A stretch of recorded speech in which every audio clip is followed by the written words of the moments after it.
Bonjour à toi, c'est Zachary et ça me fait énormément plaisir de savoir que tu es là aujourd'hui avec moi à suivre cette formation pour apprendre à déplacer tes personnages sur Scratch en haut, en bas, à gauche et à droite. Alors quand tu commences un jeu sur Scratch, tu arrives sur un écran comme ça. Tu as ton petit chat ici, par défaut, que tu peux remplacer par un autre personnage ensuite. Ce tutoriel marche aussi avec d'autres personnages, donc je t'apprendrai comment en ajouter. Et la première des choses à voir, c'est de vérifier que Scratch est bien en français.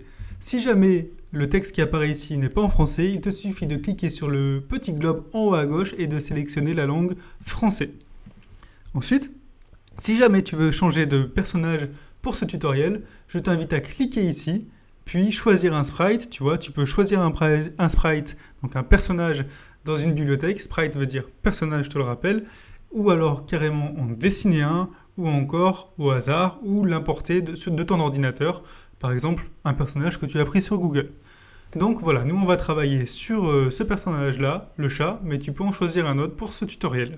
Ensuite, ce qu'on va faire, c'est qu'on va commencer le jeu. Alors quand on commence le jeu, on va dans événements et puis on sélectionne quand le drapeau vert est cliqué. Tu vois, c'est ce même drapeau vert qu'il y a ici. Quand un joueur va cliquer sur le drapeau vert, alors le jeu va pouvoir commencer. Et le petit bouton à côté, c'est pour arrêter le jeu. Donc toujours quand on crée un jeu, on met ce drapeau vert. Ensuite, on va aller dans contrôle et là, on va sélectionner répéter indéfiniment. Pourquoi indéfiniment? Pourquoi répéter indéfiniment? En fait, c'est simple. Quand je vais cliquer par exemple sur ma flèche droite, mon chat va partir à droite. Mais je veux que lorsque je reclique encore à droite, il va encore repartir à droite. Je n'ai pas envie que ce soit fait une seule fois ou 10 fois comme tu peux le voir ici, répété 10 fois. Je veux que peu importe le nombre de fois où je clique sur ma touche droite, le chat part à droite, indéfiniment. C'est pour ça que je mets répéter indéfiniment. Ensuite, je vais prendre le si alors. Tu vois, je fais clic droit et je le déplace comme ça. Si alors, et je vais le mettre là-dedans.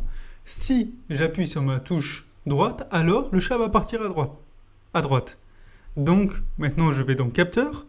Je prends cet élément-là. Si touche un 1 pressé, tu vois la petite flèche ici, tu peux cliquer dessus. Donc, par exemple, ici, sélectionner si la flèche de droite est pressée. Pressé, ça veut dire appuyer. Donc, si j'appuie, si je le mets là-dedans, ça fait si je touche la flèche de droite. Si la touche flèche de droite est pressée et donc appuyée, alors on va faire quelque chose. Et là, on va découvrir ce que c'est abscisse et ordonnée. Alors, qu'est-ce que c'est qu'abscisse et ordonnée? Abscisse, c'est X et ordonnée, c'est Y. On va comprendre tout de suite. Ici, tu vois, tu peux regarder sur le jeu. Je vais te l'expliquer facilement. Au fait, ordonnée, c'est Y et Y, c'est cette ligne-là.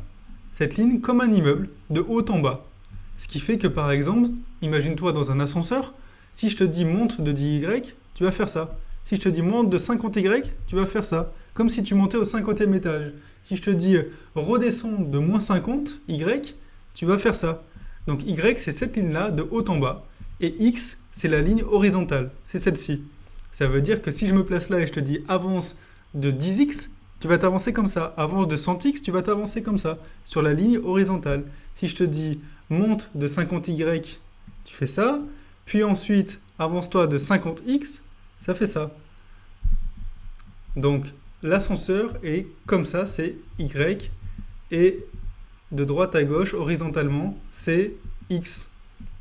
Donc, ici, si j'appuie sur ma flèche droite, ma touche droite, eh bien, je vais le déplacer sur la ligne des X, celle-ci. Ça, c'est la ligne des Y. Donc, moi, je veux le déplacer sur la ligne des X. Donc, je vais tout simplement chercher ici dans mouvement et je vais rajouter 10 à X. Ce qui fait que maintenant, si je prends mon chat, j'appuie sur le drapeau vert et j'appuie sur ma flèche droite, mon chat avance de 10X. Donc si je veux qu'il fasse des pas deux fois plus grands, je marquerai ajouter 20 à X. Ce qui fait que là, il aura des pas deux fois plus grands. Je teste. Hop, hop, hop. Tu vois, ces pas sont deux fois plus grands. Je vais laisser 10, parce que c'est un peu plus raisonnable.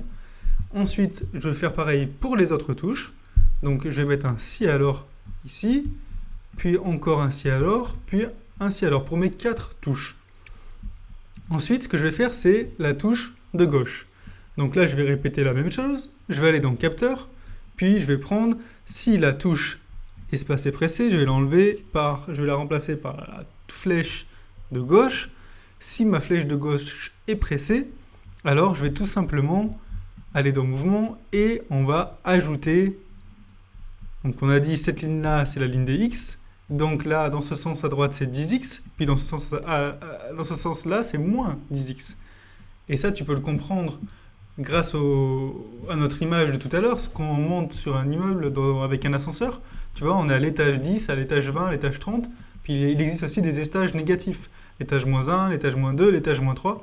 Et bien là, c'est pareil, tu vois. Donc tu peux faire moins, plus. Et c'est exactement la même chose pour x ou pour y.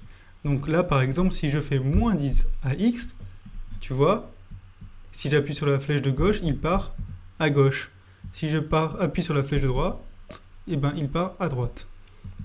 Donc on a vu dans l'introduction, on voit bien que quand on appuie sur la touche gauche, le chat se retourne. Donc pour qu'il se retourne, ce que je vais faire, c'est que je vais rajouter un costume.